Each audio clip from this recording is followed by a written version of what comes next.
The same amount which is received from other customer will be recorded with the account of that particular customer. So it has to give more importance for the cash transaction because maximum of the transactions takes place in the form of cash. Auditor is satisfied with the internal check which is done by the organization, then he goes for test checking. So this is a main point where the cash payment to some other organization or the cash payment of other organization cannot be recorded.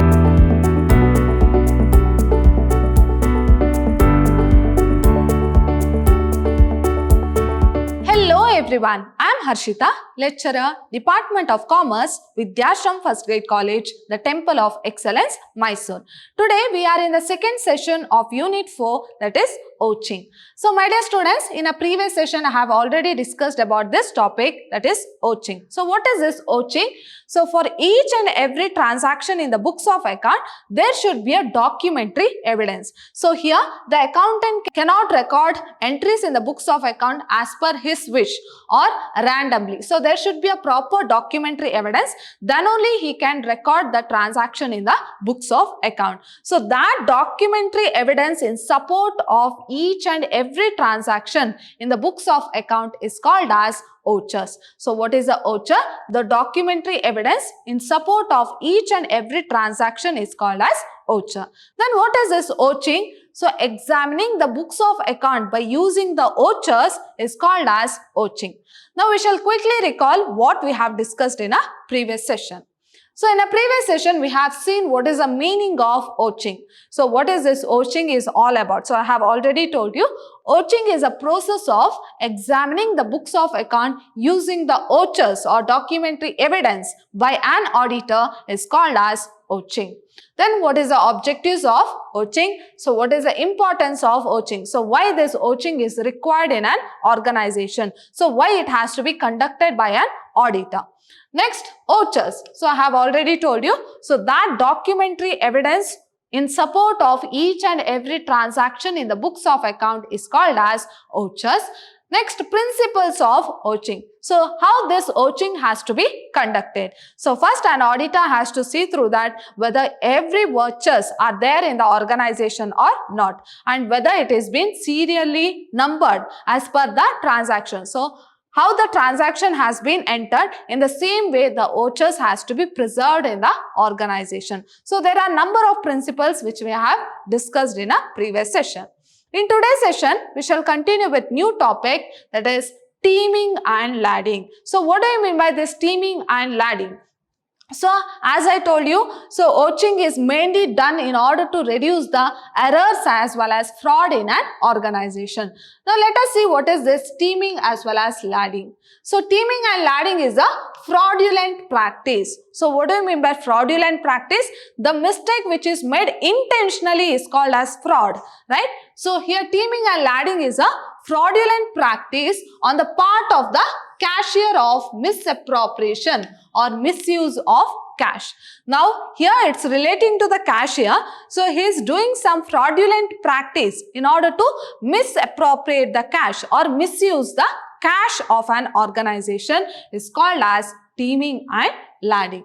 So it is a method of concealing shortage of cash. In the sense, here an cashier has misused or misappropriated the cash of the organization. So it is a method of concealing shortage of cash. So of course, when some amount of cash is misappropriated by the cashier, so it leads to what? Shortage of cash. So here the books of account is showing some other amount, whereas actually the transaction which has occurred in the organization is showing some other amount. So there leads to misappropriation of cash which is made by the cashier. So that is known as what? That fraudulent practice is known as what? Teaming and lading. Now let us see how this teaming and lading is made. So it involves misappropriation of cash received from a customer. So what happens here? So how this misappropriation of cash is being made? So here the misappropriation of cash is done when the amount is received from a customer and covering shortage with cash receipts from another customer and making up this shortage with the cash receipts from some other customer and so on. So here I'll give an example for this. For example, if an amount is received from Mr. A. Now what the cashier has done? Cashier has misappropriated that cash which is received from A. So here organization is different, customer is different, right? So here some amount is received from A. Now what the cashier has done? Cashier has misappropriated the cash which is received from A.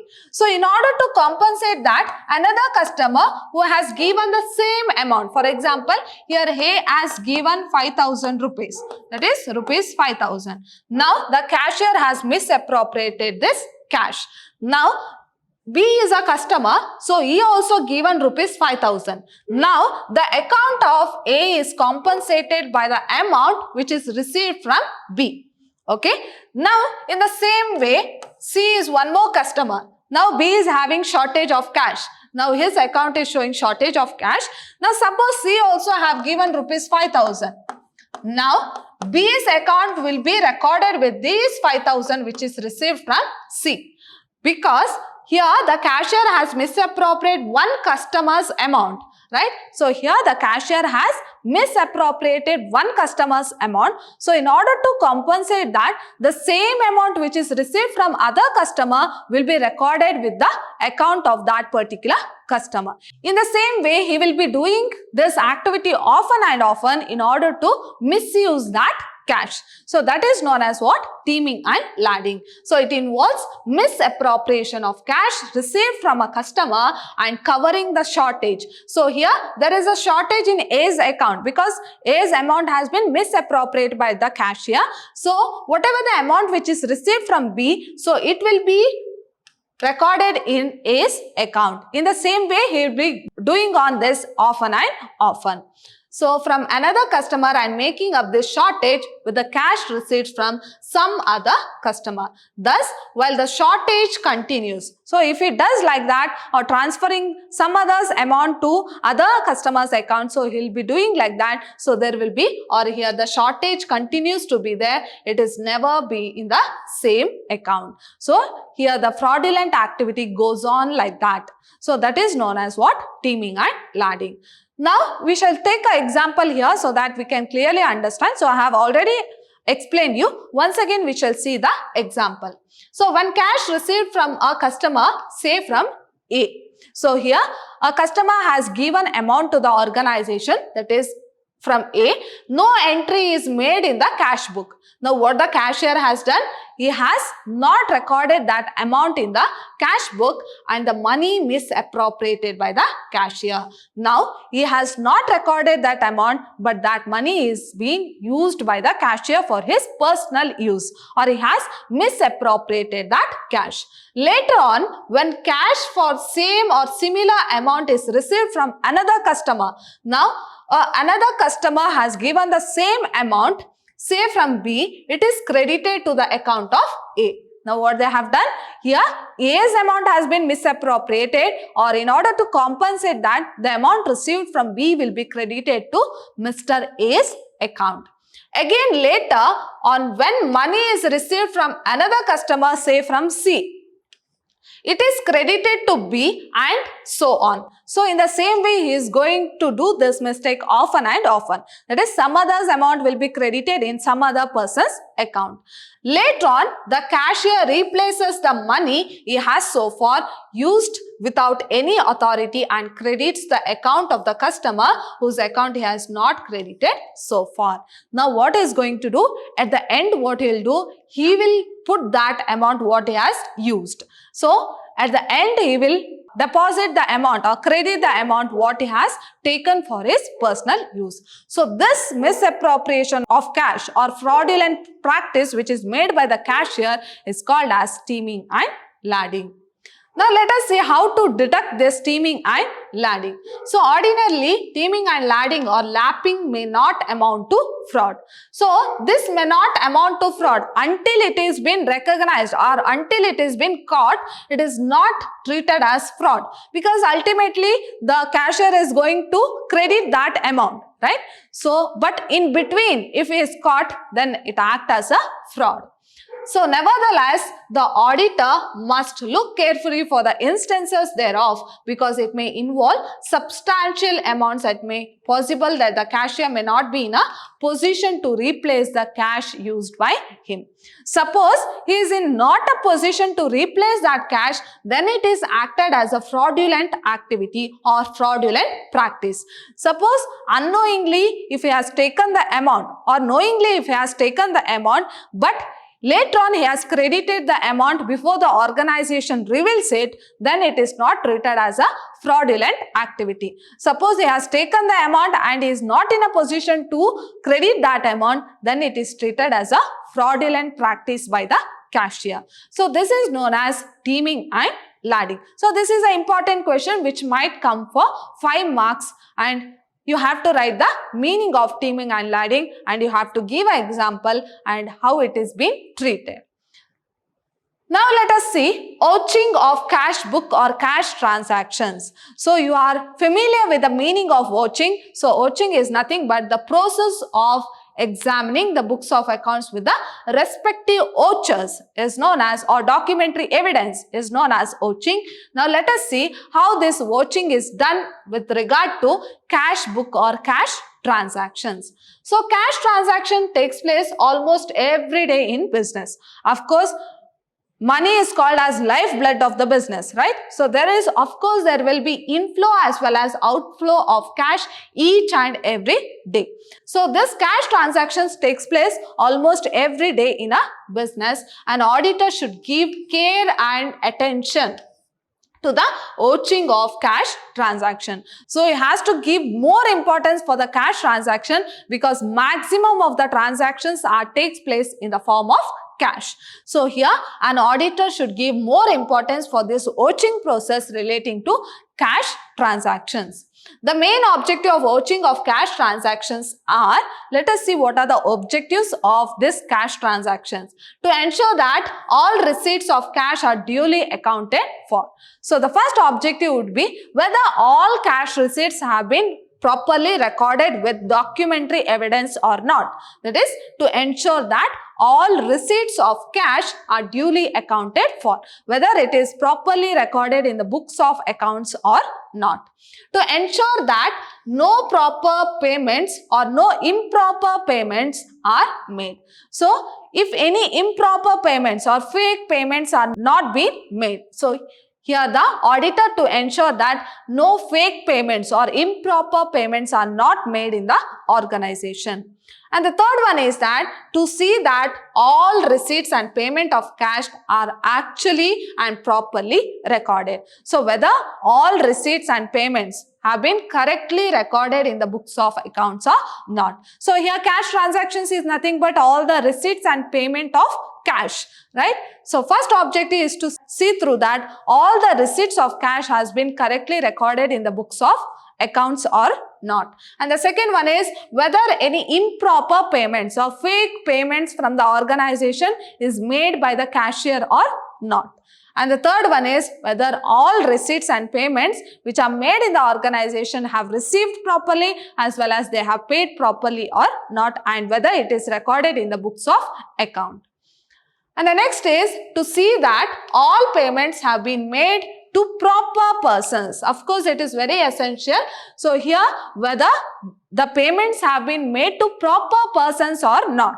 So proper persons and the payment are truly paid, or whether it is a true payment. So for whoever it has to be, or the organization has to be paid, whether they have paid to that proper person or not. So here a cashier might pay to his friend, right? So it is an improper payment. So in such situation, here the auditor has to ensure that the payment they have already made, but whether it is paid to a proper person or not.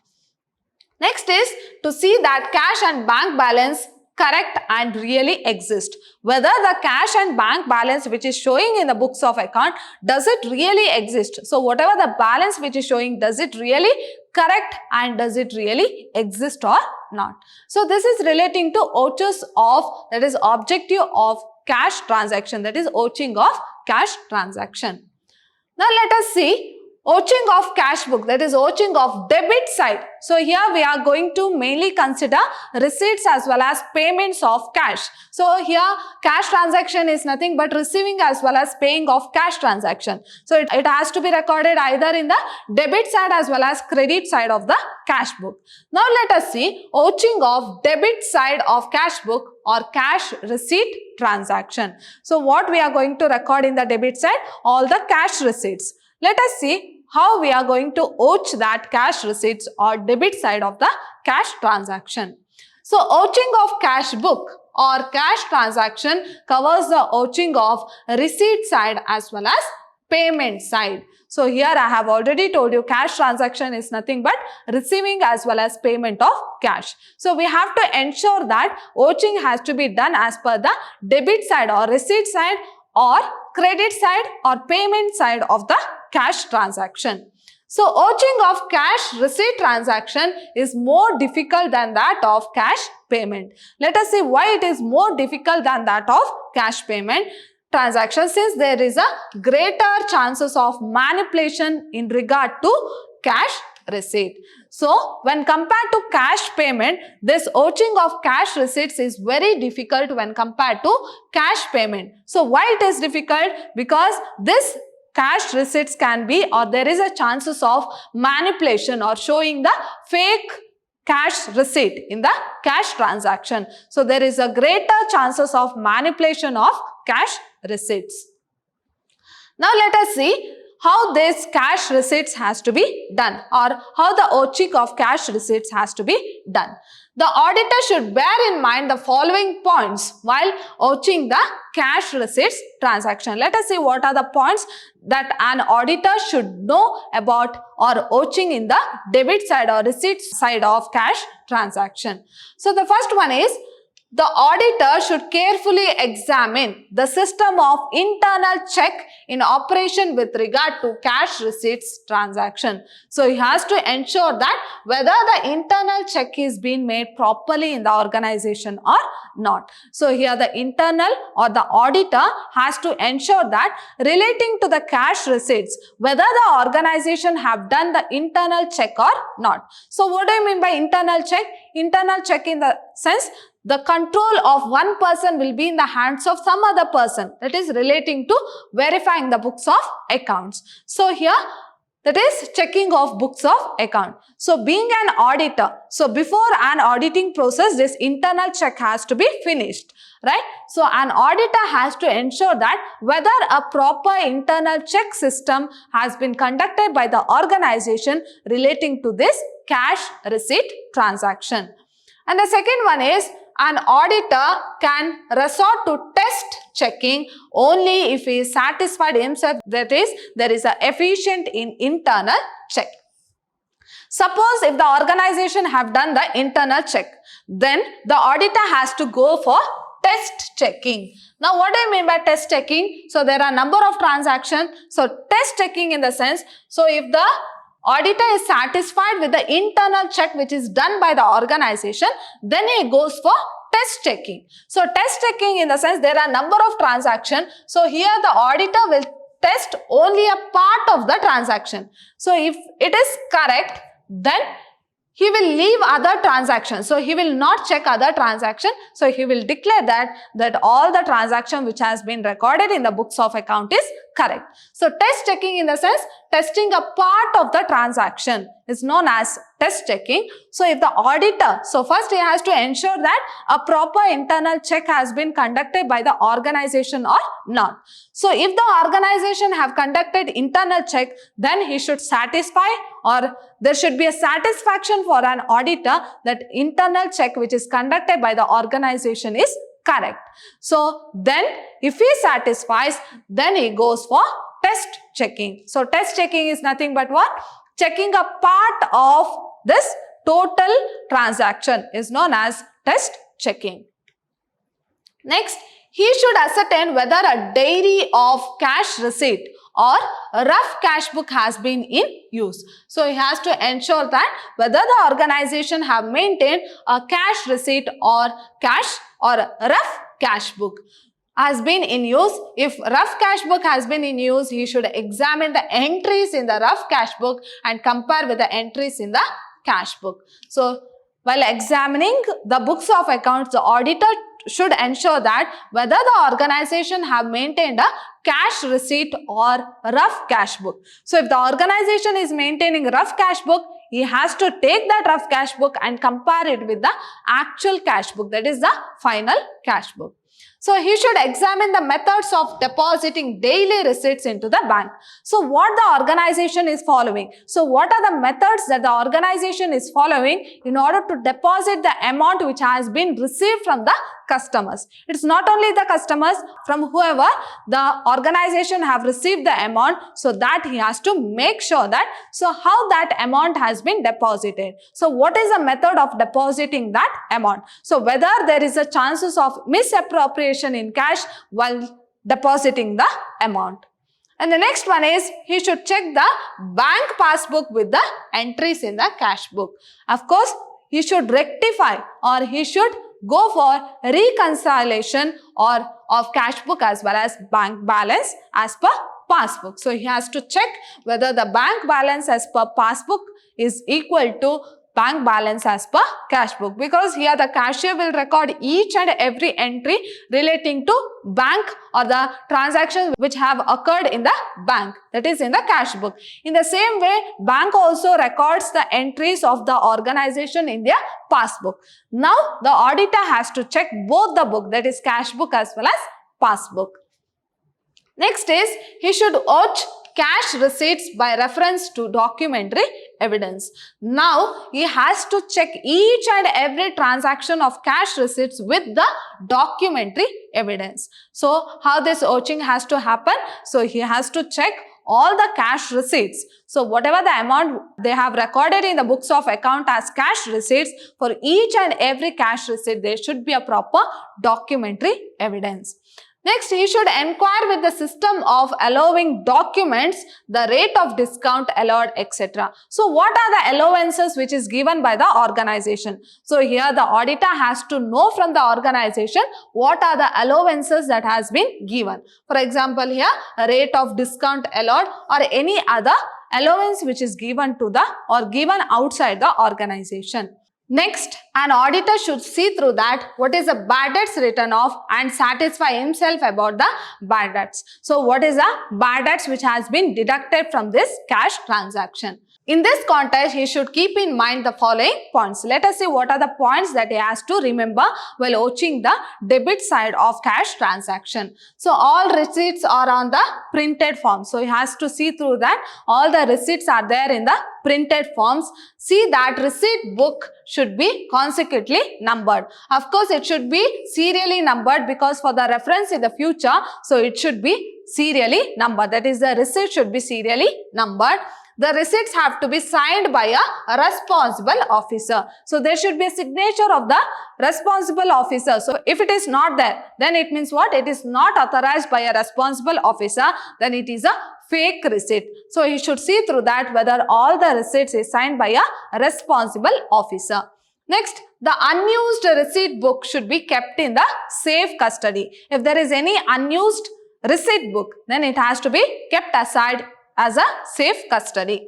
And the next point is that all spoilt receipts should remain attached to counter files. So if there is any receipt which has been spoiled, that has to be attached to the counter file of the organization. So these are the certain points that has to be remembered by an auditor while verifying or watching the cash transactions of the debit side. Now coming to watching of cash payments or credit side of the cash book. Let us see what are the things that has to be remembered by the cashier. So the first one is, while watching the cash payment, an auditor should pay attention in the following points. Let us see, while relating to cash payments, what are the points he has to remember. So all voucher relating to cash payment should be serially numbered and properly arranged. So whatever the cash payments vouchers are there, that is the receipts are there, so that has to be serially numbered as well as it has to be properly arranged. And the next is, you should insist that vouchers are in the properly dated. So whether the vouchers are in a proper date. So if you compare the books of accounts where there are a number of transactions which has been recorded, so whether the date tallies, the transactions what they have recorded, so whether that date tallies with the vouchers. Next, he should evaluate the system of internal check in operation to regard to cash payments. So he has to see through that whether the internal check has been properly conducted with regard to cash payments of the organization. And the next one is, he should see that the cash payment are for the purpose of the business. So this is a main point where the cash payment to some other organization or the cash payment of other organization cannot be recorded in the books of account of this organization. So if the payment is made, he should see through that whether the payment is relating to business or not. And the next one is, payment are related to the period under audit. So whether it comes under the period of audit. So here the 2 years back transaction cannot be taken in this year. So here the auditor should make sure that the payment has been made in the current audit year. The payment is properly sanctioned or authorized. So whether it is authorized by a authorized person. So whether the payment has been made according to the authorized person or not. Next, the payment are made to the right person. Of course, he has to check whether the payment is made to the right person, what they have mentioned in the books of account. Next, payment are supported by proper vouchers. Of course, it is very important. There should be a proper documents when relating to payment. So, if the payment is made, it should be supported by a proper documentary evidence or vouchers. Next, the payment are properly recorded in the cash book. So, whether each and every payments have properly recorded in the cash book or not, whether they have maintained proper books of accounts. Next, examine the rough cash book items and compare it with the main cash book. So, same as cash receipts, here also the auditor has to see through that whether they have maintained a rough cash book in relating to payment of cash. So, if they have maintained, he has to compare that rough cash book with the main cash book what they have maintained in the organization. Next, see that the payment are posted to the concerned accounts. So, whether each and every transaction of cash, that is what they have paid, whether it is being posted to concerned account, that is respective accounts, whether they have maintained these accounts properly or not. Next, see that the amount appears in the vouchers both in words and figures gets tallied. So, of course, the words and figures of this cash payment should tally to each other. So, if the word is different and if the written numbers are different, then it means that there some fraudulent activity has been taken place. So, the words as well as the numbers should tally. Here the amount as well as the words what they have written should tally in the payment of cash. Next, ensure that the payment have been passed as correct to the responsible official. Whether the payment is made to the right person or the responsible official or not. So, these are the points that has to be remembered by an auditor while vouching the cash payment or credit side of the cash transaction. So, in my next session, I am going to discuss about vouching of wages and salaries. So, how this vouching is conducted in relation to wages as well as salaries. So, what you have to remember, for each and every transaction in the books of account, there should be a documentary evidence. In the same way, we are going to discuss about vouching in respect to cash receipts as well as cash payment, which we have already discussed. So, in my next session, I am going to discuss how this vouching, that is documentary evidence, to be collected in relation to payment of wages as well as salaries. My dear students, hope you all understood the session. See you all in my next session. Till then, take care. Thank you.